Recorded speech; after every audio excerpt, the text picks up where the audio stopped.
Okay, so good morning, everyone. Tuesday, April 21st at 11 a.m. And great to have you all with us this morning. This is, I don't know, I think we're about number 5 or 6 in our webinar series now. So it's been great. We've had some great participation, and today we're gearing up for another great presentation and some great insights to help us move forward. So it's it's that kind of, we're in this place of uncertainty for sure, but we're also in a place, I'm sure all of us now, thinking about moving forward. And so, as I mentioned last week, our theme now has kind of shifted a little, and you'll notice even if you go to the homepage where the webinar sign up is, we've kind of changed the graphic as well to kind of represent moving forward and how to make impact in these kind of unknown times. And so, thought it would be a great addition to our roster to invite Carol Lauffer to come and spend a little bit of time with us. And Carol brings deep expertise in the area of clusters and using clusters as a strategy for growth and for development of ecosystems, and probably not only in uncertain times, but certainly Carol has spent some time thinking about what it means for all of us now when we start to look at cluster strategies. For those of you that haven't had the great fortune to meet Carol, I know many of you on the call know Carol. She's been in our community and has been a leader in our community for a long time. She's a principal and owner of Business Cluster Development, and she has helped more than 80 communities, universities, and corporations across the US to plan and deploy successful strategies and programs that support entrepreneurship, create new businesses, move innovative products to market, and build strong ecosystems and clusters, resulting in economic diversification, job creation, technology commercialization, and economic growth. So cuts across the spectrum in terms of the impacts, which is one of the reasons we really wanted to make sure we got Carol involved in this conversation. So Carol has significant expertise in cluster-based entrepreneurial support programs and strategies. And prior to starting Business Cluster Development, Carol was the managing director of Panasonic's corporate venture-backed incubator in Cupertino, California. And she was a principal in its $100 million venture fund, which I didn't know, Carol, so I was super excited to read that. So she served on the board of the International Business Innovation Association, holding the post of chair of the board of directors of NBIA in 2010 and 11. And most recently, she served on the board of the International Economic Development Council. And she's a course instructor for both of these organizations in their professional development programs, and a frequent speaker on best practices for entrepreneurial support organizations, as well as ecosystem assessment and development. So I hope you'll join me in welcoming Carol. Carol, good morning. And I'm going to pass the baton for hosting. Great. Well, thank you very much, Wendy. Actually, thank you for the kind introduction, and thank you for the invitation for me to come and join your webinar series. I was really excited when very early on in this, when things seemed very dark, essentially, Wendy reached out to me and said, I want to do something. I want to create this series. Would you be willing to join us? So I seized the opportunity. Thank you very much, Wendy. I think I've been listening every week, and I have appreciated the insight. So Wendy did this tremendous introduction, so I don't need to repeat this, but what's on here also is my email address and my phone number in case you want to get in touch with me afterwards. So as Wendy said, we're going to shift gears a little bit now. I want to start to think about the future. But one of the things that everyone struggles with is that this is different. I mean, I have been through, and I've been in Silicon Valley now for almost 30 years, which is really hard to believe. I worked in economic development in the East Coast in Philadelphia before then, but I mean, this is different. I have been through 9/11, actually, while I was running Panasonic's incubator. I've been through the dot-com bust while I ran an entrepreneurship support program for software entrepreneurs in San Jose, California. I've been through the 2009 recession, but this is just different. The problem is we don't quite know, how and when this ends. And we don't know what that recovery is going to look like and the impact that all of this will have on the economy. But we do know that there is going to be a recovery. That is definitely going to happen. We just don't know the timing of that. In some places in the US, it'll happen maybe sooner than others. We just don't know, but there will be one, which is why I encourage that we start to think about planning. We start to think about the future now so that we are prepared when that recovery starts, that we have our tools in place, we have our plans, we have our strategies, and we're ready to move forward and help our local and regional economies and our businesses, our small businesses and our entrepreneurs to move forward. So I always like to focus on strengths. I think that building upon strengths is always a sound strategy. And when I say strength, I'm talking about your communities and your regions. What do you do really well? What are you really good at? And clusters I like because they build upon those strengths. They take those industries that have a strong presence in your community and that are fully supported, and we help to encourage those industries to grow. And it also builds upon the strengths that are in your incubators and accelerators. So for those who are new to this, what is a cluster? And I know that there's a little bit different varying descriptions of this, but I always like to use the description from the US Cluster Mapping Project, which is at Harvard. You can visit it online. But basically, clusters are geographic concentration of related companies, organizations, institutions that are in a particular field or industry that are present in a region, or sometimes clusters are statewide, or they might even be countrywide, depending on the size of the country. And they happen because they help to raise a company's productivity, and which is influenced by all the local assets, whether they're universities and research that occurs in the region, and that there are other firms that are there. There's this critical mass of other firms within that industry, small, medium, large, early stage, later stage, other institution and infrastructure that supports it. And so I always like to put this up, even though this is a little bit old, also from the Cluster Mapping Project, but just to show you that clusters exist across the US. Clusters are not just on the coast. Clusters are everywhere. Clusters are also very narrow, or they can be very broad. So the cluster here in Silicon Valley is, it says biotech, which is true, but it's also IT, it's information technology, which is a very broad cluster. In New York City, it's financial services. That's an obvious one with Wall Street. But I always like to question, one day someone's going to explain this to me, that clocks are a cluster, way up there in Michigan. So it can be very narrow, very broad. They're very different types of industries as you look across the US and around the world. And so why do they matter? To go back to that definition a bit. Clusters matter for firms themselves, as well as for economic development and for the entire community and region, because they create competitive advantage. And how do they do that? Because there are a number of firms in one place that are in the same industry. They're constantly competing with each other, which is essentially the challenge helps to drive innovation. I have to be one step ahead of my competitor. I have to be thinking about what's the next new product, what's the innovation on that product or on that process. I have to operate efficiently in order to be able to stay ahead of those competitors. And so that's one of the driving forces within a cluster and why it helps to drive innovation. And what it also does at that same time, the dynamics that occur within a cluster are that it also has all sorts of, customers tend to be close by. So since there's an aggregation of firms in a particular industry, there are customers that are nearby because they're close to their sources.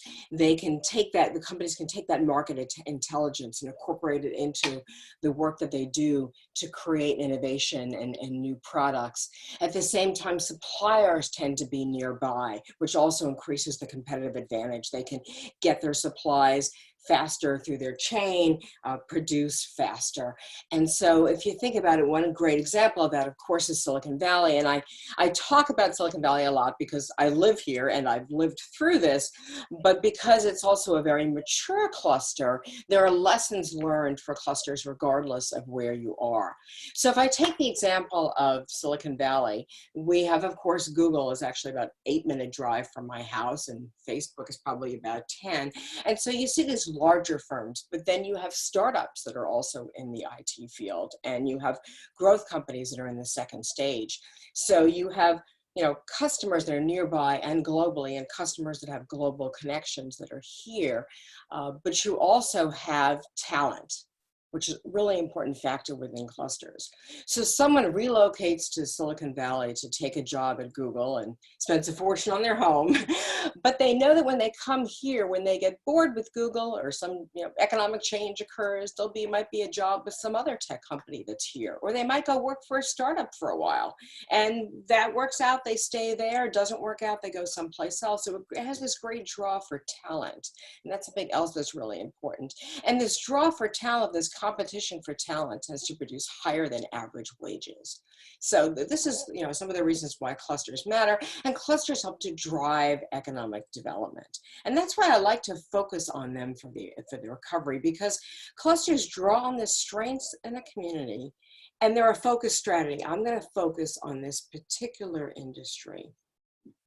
And so before I move on to talking about the strategy of this and how you focus on clusters strategically, I just want to share some of my experience. But as Wendy mentioned, I've worked with clusters for a very long time, and I've worked with communities across the US, occasionally overseas with their cluster work.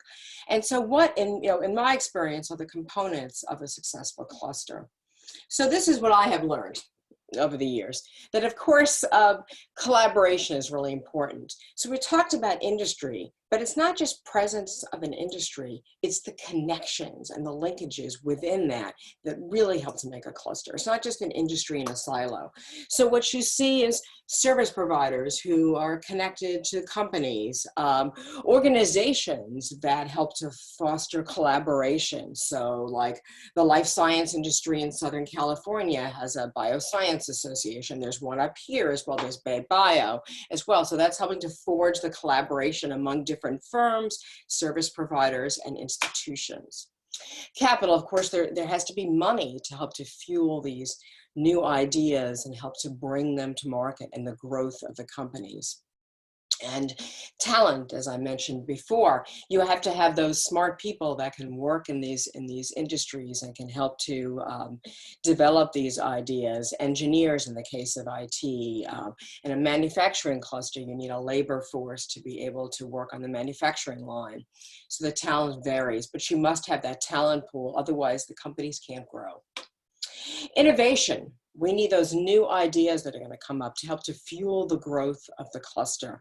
Those new ideas might be someone who is at a university and has an idea for a new product, a new innovation, but it could also come from someone who's working at a more established company who decides that they have an idea and they want to leave the company and start that on their own.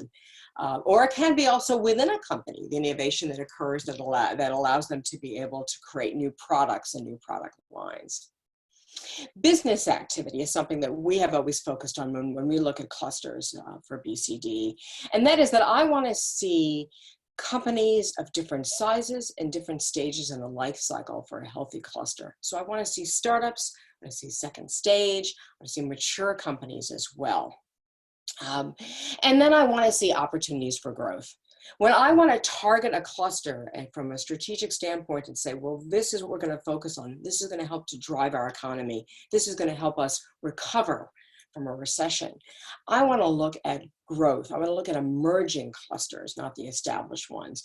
You know, a number of years ago, I was doing work for a client in outside of Portland, Oregon, and when I was doing interviews with stakeholders and talking to them about, you know, what were the thriving industries, what clusters are present, everyone was talking about semiconductors.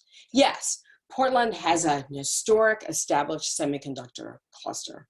But what I wanted to know was what's next? what's that next emerging cluster that, as an economic developer, the city that I was working with, what could they be doing? Where should they focus? Where should they put their limited resources, which is especially true in a recession, to target a cluster for growth? So I want to look for what's emerging with respect to clusters when I do my work.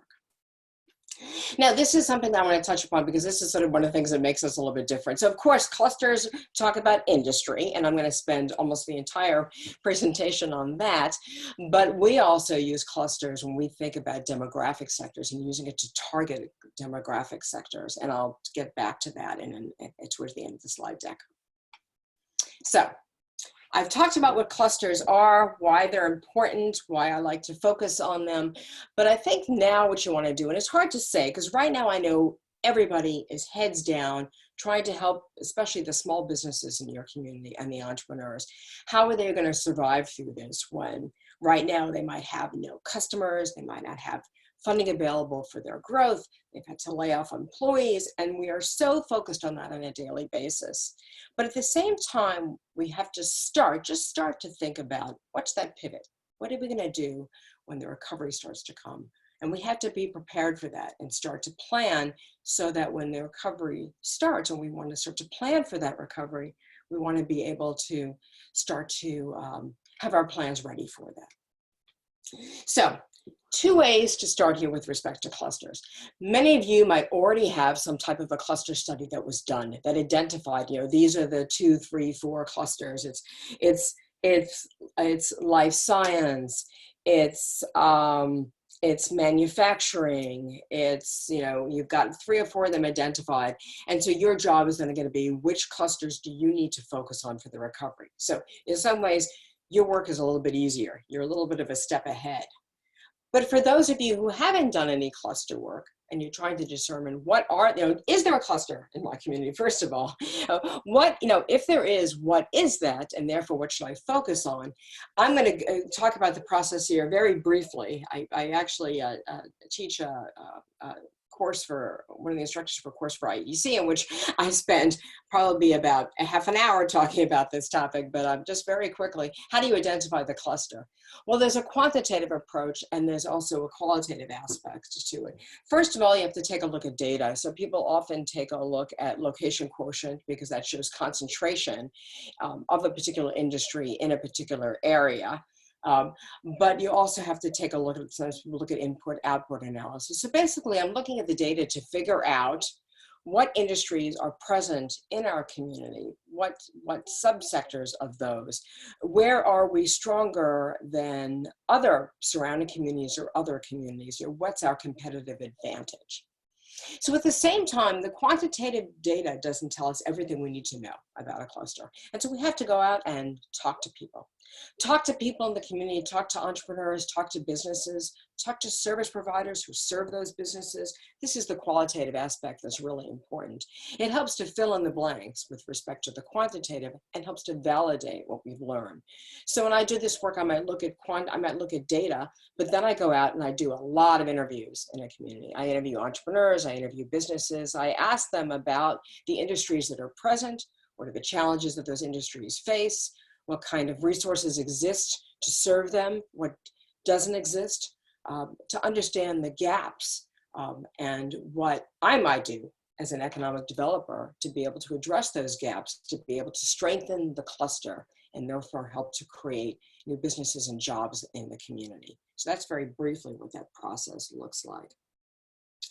But I am a real strong proponent that clusters should be focused in particular on business startup and growth, the engine of those clusters essentially, because we can help to grow them locally, we can retain them. In my experience, the grow your own strategy is always the strongest. So with respect to the cluster, if we already have strength in an industry in the community, why don't we help to encourage the growth of new businesses by people who live here to be able to help to fuel the growth of that cluster? So what we've done for many years now is we use a cluster-focused entrepreneurial support model, so ESP. And what we're doing is we're targeting a specific cluster by recruiting entrepreneurs and businesses, into that designated cluster and aligning all services. So typically that's an accelerator or an incubator that's focused on a particular cluster. And that works with a larger cluster initiative, often, but not always. And like I said, we've done this across the US. So what types of entrepreneurial support models work as cluster focused? Because some don't and some don't work so well. So obviously an accelerator. After all, most accelerators have an industry focus because they focused, creating a deep set of resources within a particular industry to support startups within that accelerator. Incubators is always the model that we work with respect to cluster focused. So for years, I was on the advisory board of a software incubator that was here in San Jose, and the other one was clean and renewable energy focused. And I'll talk a bit about what that looks like in terms of a model that has a cluster focus in a minute. But hubs, and I'm going to show you an example of a hub that can be cluster focused as well. And events, after all, some of you might have heard of the Clean Tech Open, which is a business plan competition in the clean tech industry. So you can do events that are focused on trying to help to encourage entrepreneurship and the startup of businesses in that particular cluster. So what actually is any type of a cluster focused ESP in practice? So the idea is that you have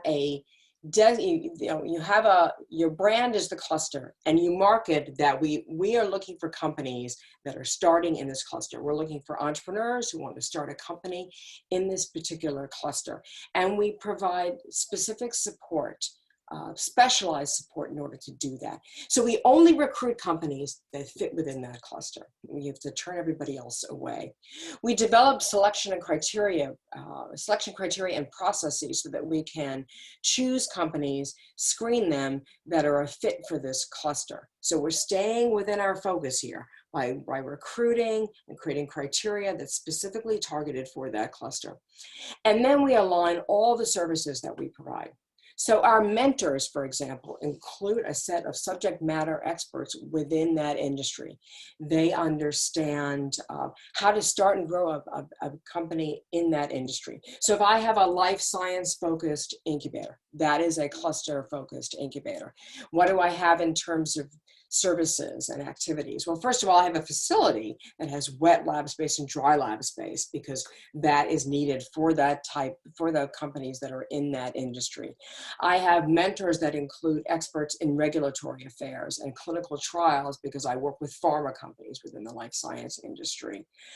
I run programs. I invite people to come in and speak and do lunch and learn on topics that are relevant for life science industry. So I keep everything focused on that particular cluster.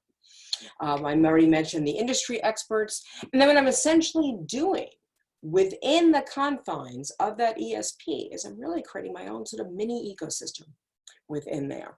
I have a network of people that are experts within that particular industry that can help those entrepreneurs that are in that ESP. And so that's essentially my ecosystem. And that really helps to support startup and growth. So just very quickly want to show you, this is one example. This is actually the Lacretz Innovation Campus in Los Angeles. These are my photos. I had the opportunity to visit them back in the earlier part of the year. But I was involved actually with the Community Redevelopment Agency in Los Angeles when they want to target the clean tech cluster in Los Angeles and encourage the growth of the clean tech cluster. So they said, we want to create an incubator. We actually have a space in which we want to do that. So it's the home of the LA Clean Tech Incubator, which is known as LACI or LACI, but it's a lot more than that. It's really a hub. The partners here that are key are the city and the Los Angeles Department of Power and Water. So it's a city-owned utility. They actually helped arrange the building that went through a complete retrofit for this. So there's a prototyping center. We're looking at that in the slide there. They do a business accelerator for founders of clean tech companies. They also do a market access program where they help companies that are sort of second stage to access clean tech partners and customers. And they have developed an extensive network of clean tech contacts actually that are global. They also used to run a global event on clean tech as well. So you can come there, you could develop your product idea, you can build your product in the labs, you can connect with the local utility, as well as other contacts. So this really hub of activity that's around nurturing the clean tech cluster in Los Angeles. So that's just to give you an example of what it looks like to be that's sort of the Uber example, I think, of what a cluster focus looks like with respect to an entrepreneurial support program. But for years at BCG, we've also used clusters as a demographic focus.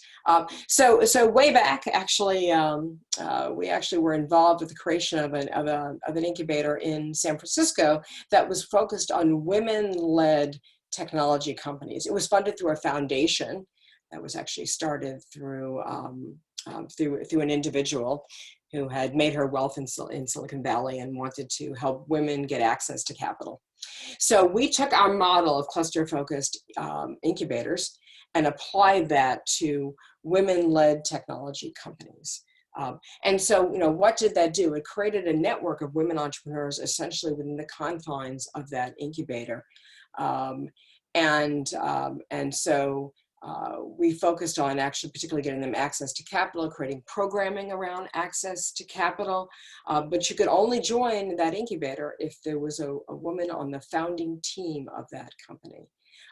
So it became very focused. You could also do this with underserved communities. I was talking to somebody recently about creating sort of an innovation center. She wants to kind of create a hub within an underserved community and bring in it, and for that hub, bringing in different training programs that already exist within the community and housing them within that facility that were on programs on financial literacy, for example, and doing other programs, bringing educational programs, bringing the high school students from the nearby high school to come and be able to participate in education programs, work with businesses and understand a little bit about business and entrepreneurship. So essentially you're taking this model and applying it to an underserved community. So that's sort of how it works in practice briefly. So what do you say, well, what do I do next? What if I'm already running an incubator or an accelerator? What if I'm already running one that has a cluster focus? So what are the options for you? So I always split this into two directions. So one is if you're already operating an entrepreneurial support program. The other is if you're thinking about creating a new one. That might be part of your strategy for recovery. So if you're already operating one, you have different options. You don't necessarily have to change what you're doing. You can add to it. So you could certainly say you're just a general technology focused incubator, but you say, well, as part of our recovery, we have some opportunities here in advanced materials. And so we feel that if we focus on targeting advanced materials startups, we can help to grow that cluster because what you're doing, and I should share the experience that we had in San Jose with the clusters, was that I'll use the software cluster as an example because it operated for 14 years, was that we found that when a company started in the cluster, if we let it grow to about 20 to 25 employees, which we could do within our facility, and then they graduated out and we helped them to find other space within the city of San Jose, we found that we retained probably about 85% of the companies actually stayed within the city of San Jose because they got to the point in which they were large enough that you already had the founders that lived within the city. Their spouses had jobs there. Their kids went to school there. They hire more people in the same situation. Spouse has a job there.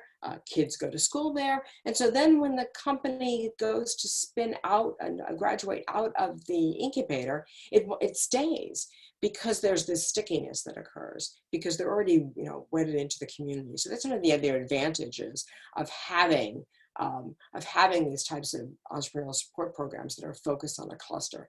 So what you could do then is just add to your cluster and say, well, I want to support advanced materials companies. So what I'm going to do is create a specialized program within my existing incubator in which to do that. So I'm still going to serve all general technology companies, but I'm going to have a special program. And in order to get into that, there's going to be special selection criteria, special application process for that, and special selection process for that. And then those entrepreneurs and companies that get selected for the advanced material cluster within my ESP allow me to be able to provide them with subject matter experts in there. So essentially that mini ecosystem within the cluster operates for those advanced materials companies that are within my existing cluster. So adding a cluster is an option if you have an existing program. You could also refine or redefine a cluster. So sometimes I've had people say to me, well, we've had this very broad IT focus, but we'd like to narrow that down in some way. So you could do that. You could also narrow down and say, I see an opportunity within a particular subsector, and I want to focus on that and create specialized resources to assist the companies within that particular focus. And then, of course, you could add a new model. So what I mean by that is, say you have an accelerator. Many communities created accelerators. And like I said, most all of your accelerators are focused on a particular industry or cluster. So say I have a fintech accelerator, so financial technology. And so what has that been doing? I've run 2 cohorts. And so each time I've 8 teams have come out of my cohort, all fintech teams doing a variety of different types of businesses within fintech. But the problem that sometimes happens is that where do those fintech companies go for help afterward?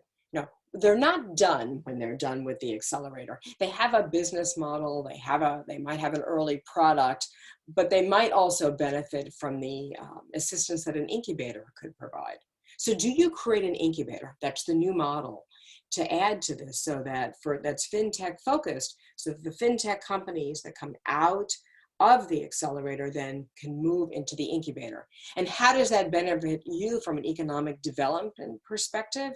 It helps you to retain those companies. It helps you to increase their chances for success and decrease their risk, because you're providing additional advice and expertise to them as they continue to grow and get to a little bit more of a mature stage. So I always like having the combination. So I showed you the clean tech example in Los Angeles. Well, that's like a complete hub.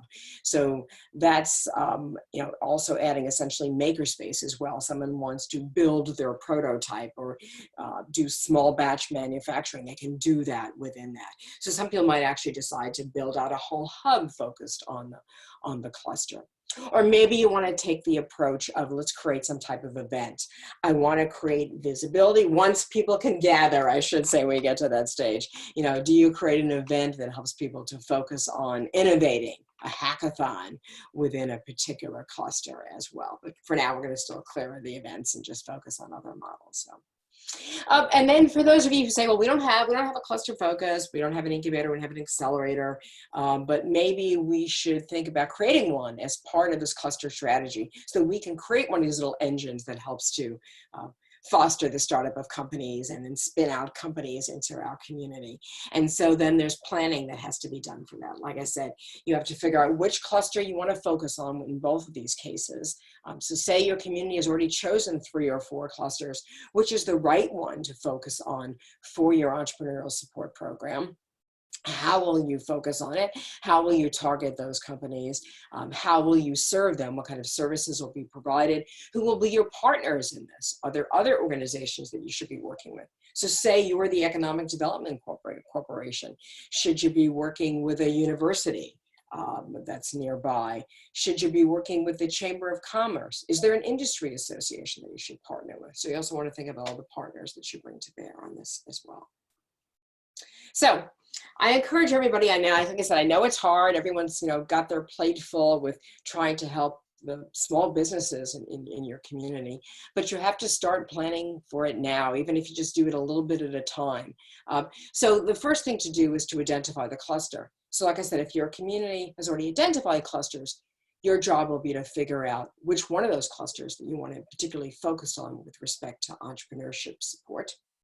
If you haven't done, then you have to do the work on understanding is there a cluster in your community, and what are those clusters, and therefore which one should we focus on with our initiatives?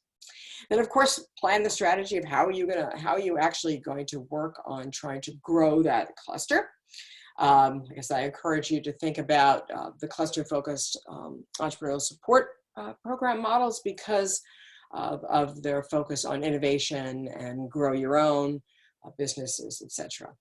And I should just say, I've decided to make this offer that if you're ready to strategize what your next steps are, I am glad to spend a half an hour with you on the phone and just chat with you about what you're trying to accomplish and maybe help you to give you some ideas about what those next steps are. I just know that we're all struggling now, so I'm glad to spend a little bit of my time helping you to sort these issues out. And with that, I think you've got we're going to do questions, but that is my contact information. If you wanted to reach out to me, LinkedIn, email, everything else. I noted at the bottom there that actually I'm going to post a blog this afternoon that has some of the information about this webinar. And I also see that I have some other information about clusters actually just in my prior blog. But with that, we're taking questions, I think, Wendy. Yeah. Thank you, Carol. And I'm just encouraging all the participants, all the attendees, use either the Q&A box or the chat box to post your questions. I'll get them asked. But while they're doing that, Carol, what I'd like you to maybe do, it's kind of a question, kind of an expansion, but I'd like to hear your thoughts on the shift in clusters, which I think, I think back to what happened when Lehman Brothers collapsed, and that signaled the start, the beginning of the end for so much of the real estate market in 08 and 09. There were cluster shifts at that time, but they were driven as much by the need to fill buildings as it was by a desire to nurture one type of technology or another. And I know that there were a lot of facilities back then that ended up kind of latching on to anchor clients, anchor companies that could pay the freight because everybody, was dealing with the cash flow issues as a result of kind of the scarcity of clients in that world, in that cluster. So, can you talk a little bit about the shift that you see coming, and maybe particularly what people would find helpful is what are your thoughts about, if you have any thoughts about the types of technologies and the types of entrepreneurs that can be helped out there that are going to have a need that may previously not have been included in a cluster? Okay, you gave me a couple of questions there, John. So, so with respect to sort of shifts in clusters, I found that's always sort of hard. It varies depending upon the community. So I would say one thing that's important is when you choose which cluster you want to focus on. First of all, clusters are not aspirational. It's not the field of dreams. So you can't say this. I saw this, I don't know how many years ago this was. I think when I first started consulting almost 20 years ago, how many communities wanted to be life science, right? But it was more aspirational because they didn't have research institutions. They didn't have the presence of some of the large, more mature companies in those particular clusters. So the clusters didn't really exist, but they felt that if we focus on life science, that has high paying jobs. And it's something that we want to encourage. Well, it didn't work because while there might have been a company or two, maybe there was one mature life science company and a handful of medium-sized life science companies, there really wasn't the presence of a cluster. And so therefore, they couldn't really encourage that growth. And so you didn't see that growth occur. So I think it's important to focus again on the strengths. Do you have a strong enough cluster? Clusters shift because technology shifts, at least in my experience, John. And so, and sometimes the way that they shift is sort of unpredictable. I'm not good at guessing the next technology wave, is what I have found over the years. And so one thing that I think to bear in mind is when you define your cluster, it's important. So do you decide to define it very broadly? Because for the size of your community, maybe that's better. So if I use IT as the example, information technology, extremely broad. But for your community, if you focus on a broader cluster like IT, does that actually make it feasible for you to have a focus, because you have a diverse types of companies within that particular cluster. Other places, like in more metropolitan areas, you might be more narrowly focused. So, I mean, I can give you the example with LA. I mentioned the clean tech example, but one of the questions I think we had at the time was, is it clean tech, which encompasses everything from clean and renewable energy to water conservation and we decided, actually, because one of the reasons was because DPW, the utility, was the partner. They were interested in water conserving technologies, for example, especially in California with our droughts. And so we went broader with clean tech, but we had a discussion about, should we just be clean renewable energy, or should we be clean tech and capture everything else that's there? So I think defining that cluster is really important for every community. And when you define it more broadly, it sometimes allows you to be able to sustain those shifts that you're talking about, John. Because technology changes in unpredictable ways. And if you keep it more broadly focused, as those changes occur, they still occur within the parameters of that broader cluster, I found. So you get to maintain your branding essentially through the process of doing it. And how much of that do you see as being market driven? So, if you're running, say, a facility that has focused on, maybe a healthcare IT cluster, but now all of a sudden the market has kind of created a lot of vacancies for you. Do you see people going up the ladder and broadening their cluster to make up for the volume loss? Yeah, I think that is one of the perils of the narrow. And I think the health IT is a good one, because I went through this question. I've been working with California State University of Los Angeles with they're actually building out a wet lab incubator on their campus in LA. And I started working with them about 4 years ago on the plan for that. And we had this discussion about, should we include health IT, because there's a lot of activity in health IT in Los Angeles, because there's more software expertise than sort of pharma expertise. But the county actually has been focused on creating a bioscience cluster within Los Angeles. It was part of that larger effort, and there was money from the county driving that. But we decided that we needed to be, then we talked about, should we just exclude health IT? But we decided to be more broad, actually. And while we'll focus on the companies that require wet labs, and we'll also focus on devices, because there are device companies in that cluster as well. We'll also include health IT. But for those that focus more narrowly, I think you see the health IT focus more on the accelerator side. There's a lot of health IT focused accelerators. I'm sure you've seen them, John. What do they do if there aren't health IT companies? Those accelerators are either going to have to change their focus to something else, where they spot the opportunity. And I think in some ways accelerators are a little bit more nimble to do that, because they're not tied to the facility. But they might have to broaden. Perhaps those health IT ones become more broadly med tech or something like, so they can pick up other types of functions with that. But of course, that changes the nature of the assistance and the services that they provide under the umbrella of that cluster. Right. Yeah. Thank you. Here's another question. This one from Mark Long. My community has two very strong clusters, biotech and cybersecurity, and they seem to constantly be at war with each other. Hiring, in the areas of hiring, PR, advertising, getting sponsors, etc. Is there a good way to get them to work side by side? Oh, that's a good question, Mark. And I think that, so Mark is in Gainesville, Florida. And I think, in a large, really large community like in Los Angeles, and you might have multiples of these, it's less of an issue. They are fighting for some of the same sponsors, to be honest, but there's a lot of sponsorship opportunities. I think at smaller communities, it's always a challenge, because you're asking the same service providers, and and in my experience, when I've done that, the service providers, what they usually do is there's one pot of money.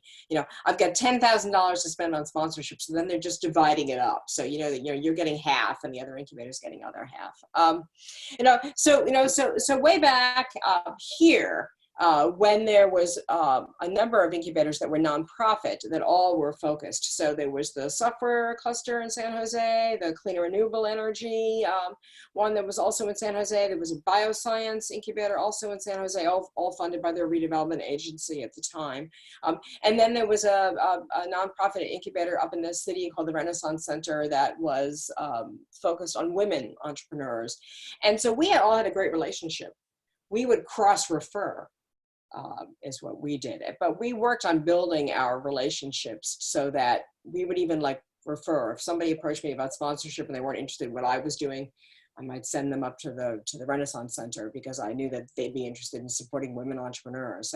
So we tried to create these relationships as best as you can. But it sounds like, Mark, from what you're saying, they're not, my guess is they're not playing well together. Is that your issue? Well, he'd be on mute, but yeah. He would probably say they're not. They're not playing well together. Yeah. And what I would do is, as somebody once described to me, I'm going to keep handing the olive branch. I'm going to just try to keep finding ways and try to engage that other incubator with us. Just provide them with opportunities. You know, we're going to have a speaker come in. Would you like to come in and invite your people to come because it's about a general business topic? So that's I always just keep trying to reach out, Mark seize on some opportunity that I offer them. Sorry, Mark points out that they're competing for everything and they don't talk to each other. Anyways, that's probably a good separate follow-up for the two of you to have. I bet, yeah, it would be. It would be. I'll call Mark separately and give him my advice. Other questions, I certainly encourage people to ask.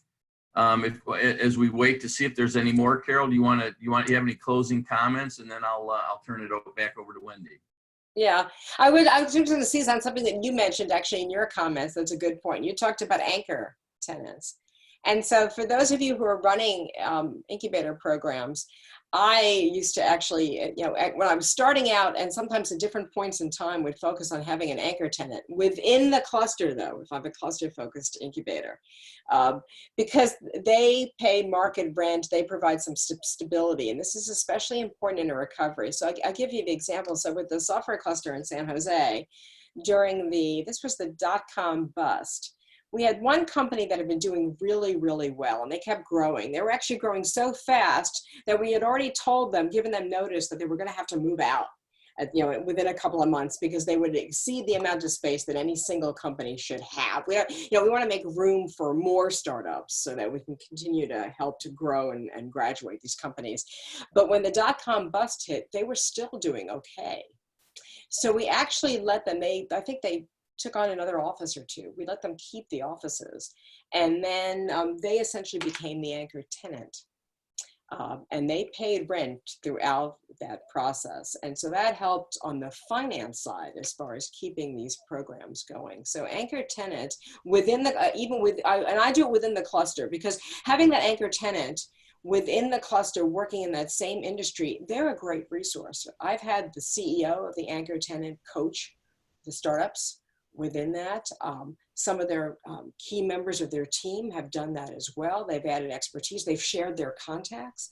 And totally. So having an anchor tenant within I've always characterized it as, so long as they're accretive to the building of the technology community within the cluster, it makes a great deal of sense. I think the issue becomes when you're pressured by market conditions to fill space fast. Sometimes you need to be a little bit cautious about who you're bringing in as the Right. And it's tough in the beginning when you first open one of these, you open a facility-based incubator and you have a cluster focus, and, you take 3 or 4 companies in, and then maybe the next month you don't take anybody in, and your board starts pressuring you, why don't you just take this other technology company? You have to sort of stay the course. It's tough, but you have to make sure all your stakeholders are bought into the idea of this is our cluster strategy, and we have to focus on these types of companies. Yeah, great. Thank you, Carol. Wendy? Yes. Oh, wait, we have another comment in the chat box. So Jim Curry says, good examples and good comment by John. Good to have entities within the incubator that provide service or benefit to the rest, but need to maintain balance to provide for new. So right. Good comment from Jim, and Jim knows this stuff well. Well, thank you, Carol. Very, very insightful, and lots of, I was taking lots of notes, and very, I think the comment that resonates with me is, it's hard for all of us to start to be thinking about these things as we're just trying to manage our way through as people who either support companies or someone like myself who's a company builder. But it's important, because you're right, at some point we will recover, and at some point we're going to have to move forward. And I think that's the key thing, is giving yourselves a little bit. And I think it's also, if I can say this, it's also good for your mental health to start to think about moving forward and thinking about, creating opportunities, because it can get pretty daunting as we all are sitting here where we sit today. So thank you for helping to get us jump started to on that road to know we're going to get back to some new normal at some point. So thank you very, very much. And people know where they can reach you, and the contact info, again, everyone, is on the slides, and will be sent out to you in the recording as well.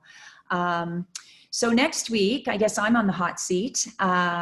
So I was thinking long and hard, and probably needed a little pushing from John to get my act together about this. But, the topic that I chose for next week is, finding that silver lining, and, really keeping on Carol's theme of there will be opportunities. But I also want to just be very real and very practical next week. It's very personal for me. I own a business, and we've had to retool and rethink our business model. It's not been easy, and we're still in it. So, with John's help, and it couldn't have been a better time for John to come into WKI, but helping to push and help us get to a place where, what does that future look like? So don't have all the answers, but certainly willing to, as the old saying goes, open the kimono and share with you a little bit of what that means in terms of rethinking business models, but not just about WKI, more about what lessons can we take from that to help your entrepreneurs, your company builders, to start to think about rethinking what they're doing. It may not hit at the core of their businesses and totally turn it upside down, but I'd be hard pressed to think that that every company is not being faced to have to make changes, or at least be prepared when we do start to, see the sunshine, to start to change some of the way they provision services or engage with customers. Things are going to change to some degree. I think we have to have that in the back of our minds. So, they say necessity is the mother of invention. So I hope, that's the lens that I'm looking through. And I think there's some good opportunities that can come down the road. But we have to help our entrepreneurs to kind of get ready to put those in place. So I'm going to talk about that, and hopefully be very real and very practical, and give you some takeaways. So, that's my plan. So next Tuesday at 11, and be here, and we'll send out the invites again just to remind everybody, and please feel free to share that with your network. As I say, everybody's welcome on these. So anything, John, that you want to add? Nope, I think you covered it very well. I'm looking forward to next week's webinar. I think it's going to be not just informative, but I think very useful for everybody that joins us. Yeah. Thanks, everybody. Thank you, everybody. Thanks, Wendy. Thank you. Thank you, Carol. Bye now.